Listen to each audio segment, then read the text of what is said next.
Welcome अमर sir YouTube channel, इस पर आप सबों का स्वागत है। आज मैं मेमोरी बेस्ट क्वेश्चंस की श्रृंखला में IBPS RRB PO मेन 2019 का क्वेश्चन सेट लेकर के आया हूं। क्वांटिटी 1, क्वांटिटी 2, जिसको कि मिससेलेनियस इनइक्वालिटी भी कहते हैं।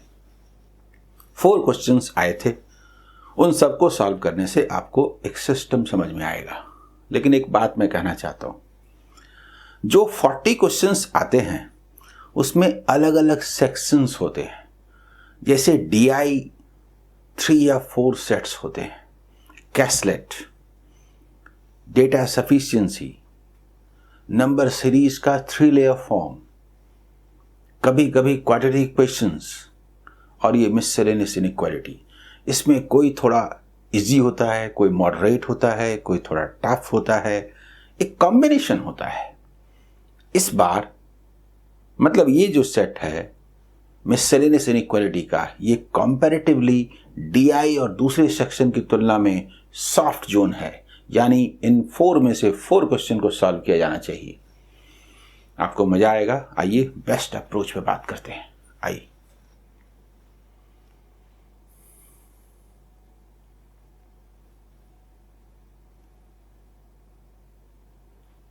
सबसे पहले इसके जो सवाल होते हैं क्वांटिटी 1, क्वांटिटी 2, उसका ये इंस्ट्रक्शन है, उसको पहले आप देखें।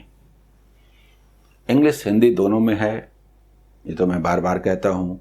और इसका जो PDF है वो अमर सर कॉम्पिटिटिव एग्जाम इस टेलीग्राम ग्रुप में अवेलेबल रहता है। क्या रिलेशन एग्जिस्ट करता है, दोनों का वैल्यू निकाल लिया और देखा कौन ग्रेटर है, ग्रेटर देन इक्वल टू है, लेस देन है, लेस देन इक्वल टू है, इक्वल टू है, इंग्लिश हिंदी दोनों में। लेकिन यही तो इंपॉर्टेंट बात है, वैल्यूज निकाल के कंपेयर करें। वैल्यूज निकालने के लिए तो नहीं कहा ना, वो तो हम अपनी मर्जी से निकाल रहे हैं। जस्ट रिलेशन चेक करना है, और ज्यादातर केस में हम कंपेयर करते हैं without finding out there values, बिना उनके मान निकाले। इसका बड़ा महत्व है। देखिए, सबसे पहले हमारा जो फर्स्ट क्वेश्चन है उसको देखिए। क्वांटिटी 1, क्वांटिटी 2 दोनों दिया है और उनको बताना है। आप देखिए, इंग्लिश में हिंदी में दोनों में।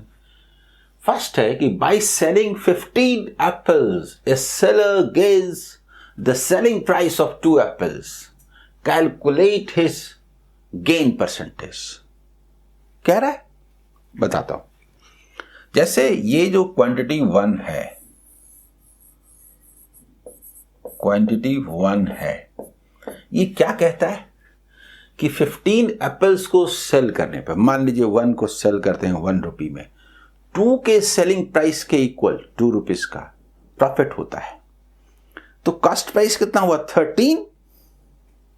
15 सेलिंग प्राइस है और 2 प्रॉफिट है, तो कॉस्ट प्राइस क्या हुआ? 13। तो प्रॉफिट जो है, प्रॉफिट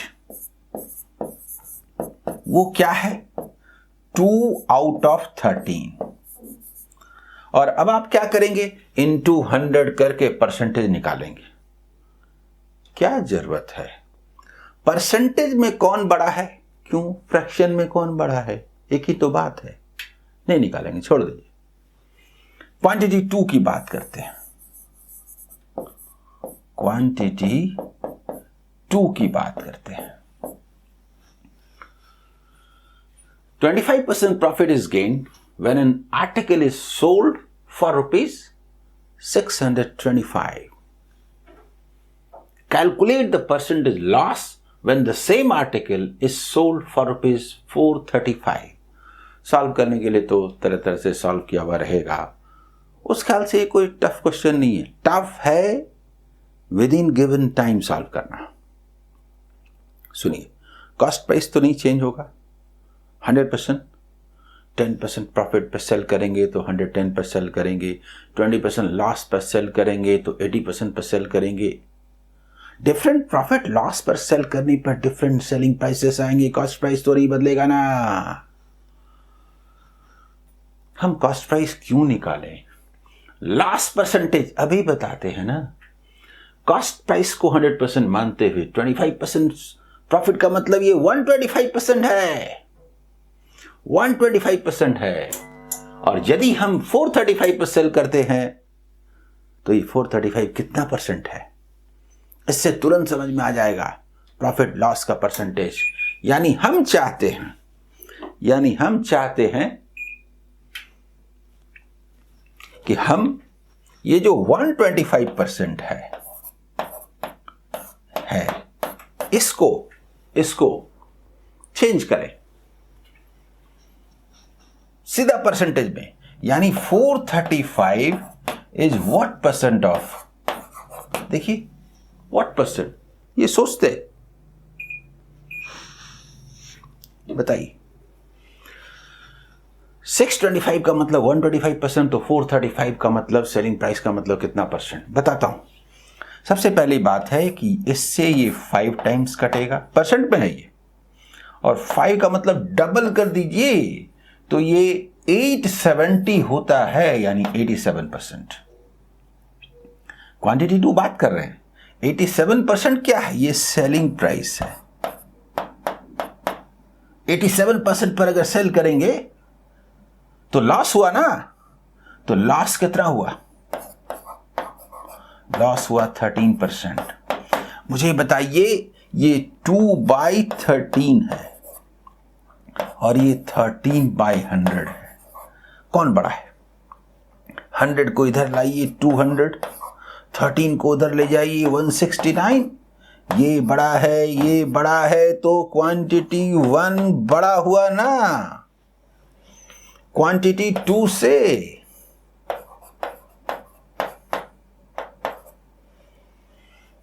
बोले यहां पर नहीं लिखते, थोड़ा इधर लिखते हैं, रुकिए।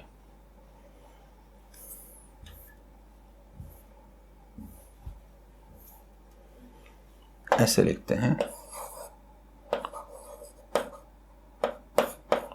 क्वांटिटी 1 ये बड़ा हुआ क्वांटिटी 2 से, यहां लिखते हैं, ठीक है,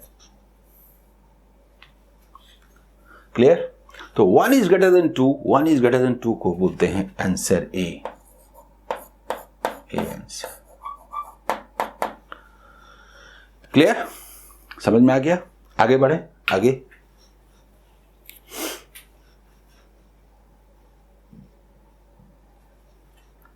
सेकंड क्वेश्चन की ओर चलते हैं। सेकंड क्वेश्चन देखिए, A train traveling at 54 km per hour crosses a platform in 25 seconds and a man is standing on the same platform in 12 seconds. और उसके बाद पूछा है quantity 1, quantity 2, length of the train and length of the platform. बताता हूं, कुछ लिखने की जरूरत नहीं है, लेकिन मैं समझाना चाहता हूं, इसलिए चाहता हूं कि थोड़ा देखिए, थोड़ा गौर कीजिए। देखिए, मान लीजिए ये ट्रेन है, ये प्लेटफॉर्म है, ऐसे मान लीजिए ये ट्रेन है और ये प्लेटफॉर्म है। तो दिया हुआ है उसमें कि 54 किलोमीटर पर आवर का इसका स्पीड है, और हम जानते हैं कि 18 किलोमीटर पर आवर का मतलब क्या होता है, 5 मीटर पर सेकंड। तो इसका मतलब हुआ ये 15 मीटर पर सेकंड। पूरा डिस्टेंस तय करने में जो टाइम लगता है वो 25, मैं यहां से दिखाता हूं, देखिए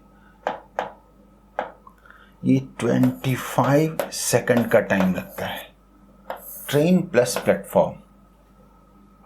मुझे बताइए, और एक व्यक्ति को पार करने का मतलब हुआ ट्रेन के लेंथ के बराबर, तो ये 12 सेकंड का टाइम लगता है, और प्लेटफॉर्म के बराबर 13 सेकंड।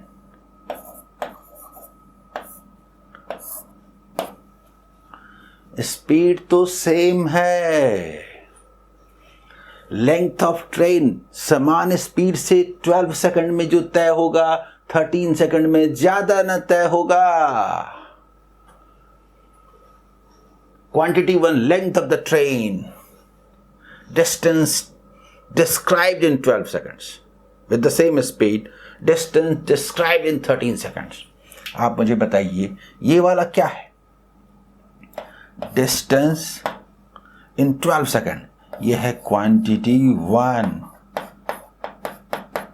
क्वांटिटी 1 बोलिए. Length of the train. और ये डिस्टेंस जो कि 13 सेकंड में तय हो. क्वांटिटी 2. तो 12 सेकंड में कम डिस्टेंस तय होगा. दिस इज लेस देन 2 होगा कि नहीं? Quantity 1 is less than quantity 2. C is the answer. C is the answer. क्यों हुआ? समझ में आ गया? मैं फिर से यहां एक बार लिख देता हूं. क्वांटिटी 1 इज लेस देन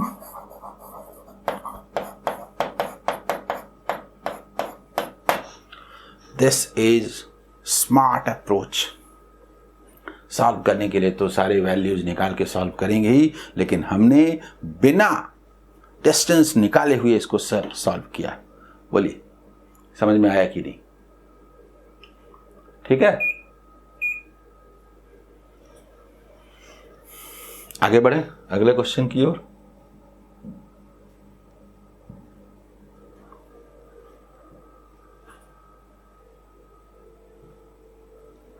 आइए देखिए third question.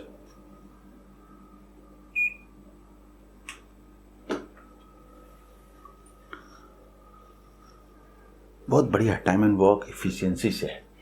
P works twice as fast as Q, whereas P and Q together can work 3 times as fast as R. P, Q and R together can do the same work in 152 days. मैं बताता हूं. उसके बाद फिर पूछा है कौन कितने दिन में करेगा. टोटल वर्क डिफाइन करने के बाद यूनिट वर्क मेथड से बनाएंगे. सबसे पहली बात है, आइए बताता हूं कि ये P है, ये Q है. P डबल वर्क करता है. अगर हम इसे 1 मान लें तो ये 2 करता है. इफिशियंसी का रेशियो ये है.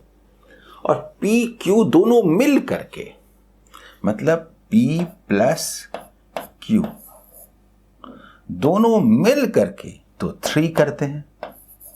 बोलिए, वो 3 टाइम्स करता है R का, तो R का 3 टाइम्स करता है तो R 1 हुआ. बोलिए बोलिए बोलिए, तो 3 टाइम्स हुआ.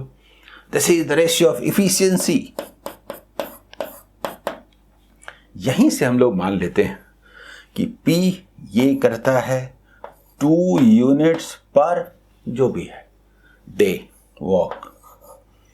ये करता है 1 यूनिट पर डे. ये करता है 3 यूनिट पर डे. ये करता है 1 unit per day walk.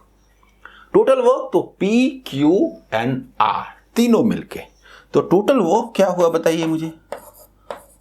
Total work PQR. PQR का मतलब हुआ 2, 1, 3 और 1, 4.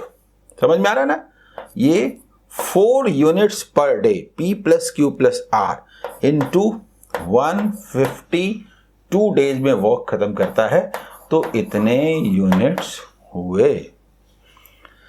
जल्दी बताइए, जल्दी बताइए, टोटल वर्क इतने हुए. अब हमसे पूछा गया है time taken by P and Q together to complete the work. पूरे काम को करने में. और time taken by Q and R together to complete the whole work. Work तो सेम है ना? हम इसका इस्तेमाल नहीं भी कर सकते हैं. फर्स्ट मेथड में बात करता हूं कि इस्तेमाल करते हैं. चलिए इस्तेमाल करते हैं क्वांटिटी 1. और दूसरा बात करेंगे कि नहीं बात करते हैं, जरूरत क्या है. तो क्वांटिटी 1 में क्या है कि P और Q को कितना टाइम लगेगा. तो टोटल वर्क जो है 4 into 152 by P and Q कितना करते हैं? 3 units per day. 3 units per day और टोटल इतना यूनिट्स, और पूरे वर्क को क्यू एन आर उन्हीं टोटल वर्क को 4, उसको थोड़ा साफ लिख दे, into 152 यूनिट्स और Q plus R 1 + 1 2 units per day. अरे हमें कैंसिल करने की क्या जरूरत है, सॉल्व करने की क्या जरूरत है, ये तो कांस्टेंट है।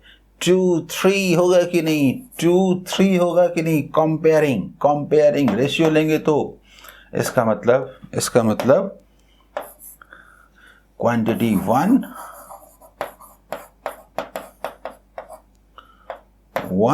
is less than quantity 2। बोलिए होगा कि नहीं answer? Quantity 1 is less than quantity 2, यानी सी आंसर। क्लियर? मैं एक बात और कहता हूं कि 2 1 1 है ना, P + Q और Q + R। तो इफिशियंसी देख लेते हैं, इफिशियंसी देख लें, बात खत्म। कहने का मतलब यह है, अगर हम इफिशियंसी की बात करें तो P + Q और Q + R।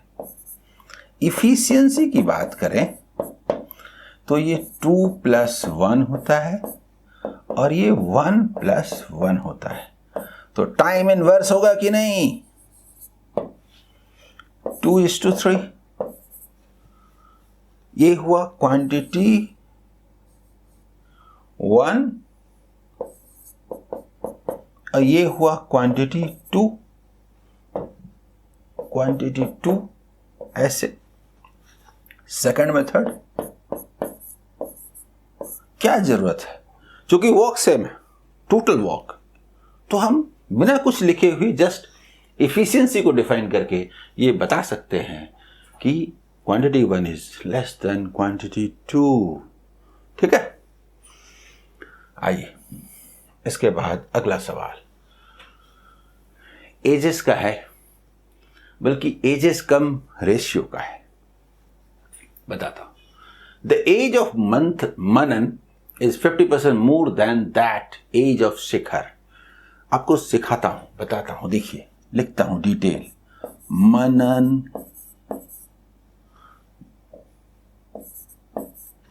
और शिखर, इसकी तुलना हो रही है। ठीक है, मनन 50% ज्यादा करता है। 100 मानने से 150, तो 2 मानने से कितना हुआ? 3, 50% मोर। ये एजेस का रेशियो है। ठीक है, इन दोनों का जो उनका एज है। द एज ऑफ रोहित, कहीं भी लिखें, मान लीजिए यहां लिखते हैं Rohit. Okay, age of Rohit is 20% less than the age of Manan. यहां से रोहित की बात हो रही। 20% लेस यानी 100 है तो 20% लेस तो 80, तो हम इसको 5 बोल देते हैं, सो दैट कि 4 हो जाएगा। 100 होने से 20% लेस, 1/5 लेस, 5 है से 1 लेस 4। ठीक, इसके बाद है द एज ऑफ क्रोनाल। चलिए क्रोनाल आए, इनका भी देखते हैं। Is 10% less than the age of Rohit. 10% less, 90%, यानी 100 है तो 90, तो 10 है तो 9। अब इनको एक स्केल पर लाना है। एक स्केल पर लाने का तरीका है, इसे इक्वल करना, इसे इक्वल करना। इसे इक्वल करने के लिए 15 बनाते हैं, इसको हम लोग 5 से मल्टीप्लाई करते हैं दोनों ओर, जब भी करेंगे बोथ साइड। इसको 3 से करते हैं, इसको माने इसको। यहां तक हो गया, ये इक्वल हो गया। यहां पर इक्वल करने के लिए 12 है और ये 10 है। एलसीएम लीजिए 60, तो हम 60 बनाते हैं। 60 बनाने के लिए इसको 6 से करना पड़ेगा। इसको जब करेंगे तो सबको करेंगे, तो ये 12 है। 60 बनाने के लिए 5, तो इधर सबों को 5, क्योंकि जब इसको 5 से करेंगे तो ये भी करना पड़ेगा और इसको करेंगे तो ये भी करना पड़ेगा। They are now on the same scale. आपको दिखाता हूं कि ये क्या हुआ।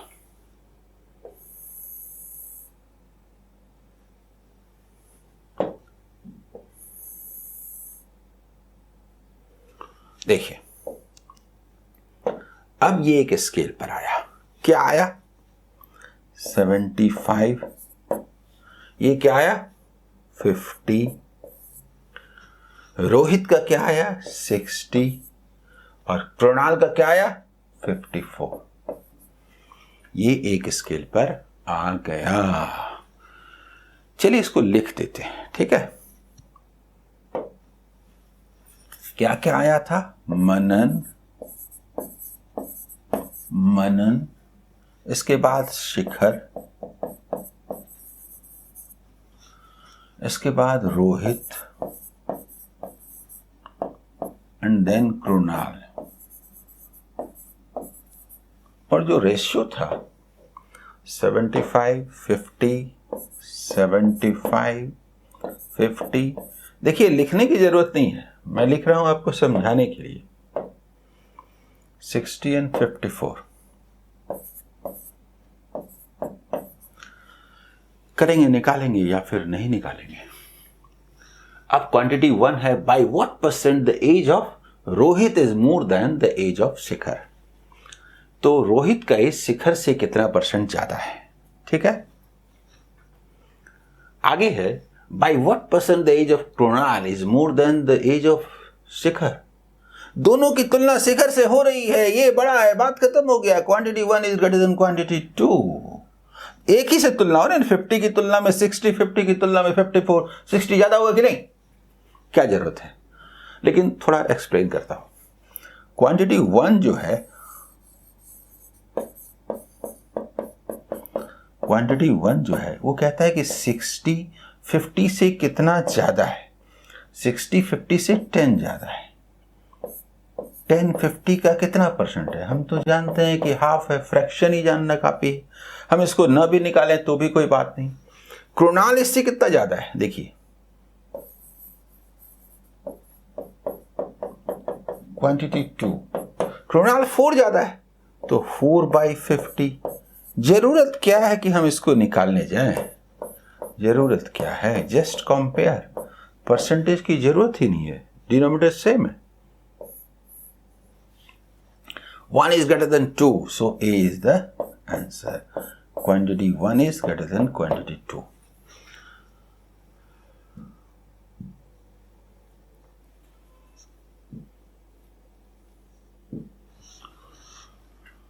बोलिए, समझ में आया? प्रीवियस ईयर्स के क्वेश्चंस IBPS RRB PO के लिए स्पेशली डिफरेंट सेक्शंस के जो एग्जाम में आए हैं सॉल्व करने जा रहा हूं। ऐसे ही क्वेश्चंस आएंगे, आप इनकी खूब प्रैक्टिस कीजिए। इनमें से ढेर सारे क्वेश्चंस मैंने कुछ दिन पहले पोस्ट किए थे, 1 मंथ पहले ही, तो उनको आप दोबारा ज़रूर देखेंगे। और बाकी जो क्वेश्चंस हैं इसके अलावा भी मैं लगातार देने जा रहा हूं। आप इन वीडियोस को फॉलो कीजिए, मेन के ये वीडियोस आपको सक्सेस तक पहुंचाएंगे। All the best.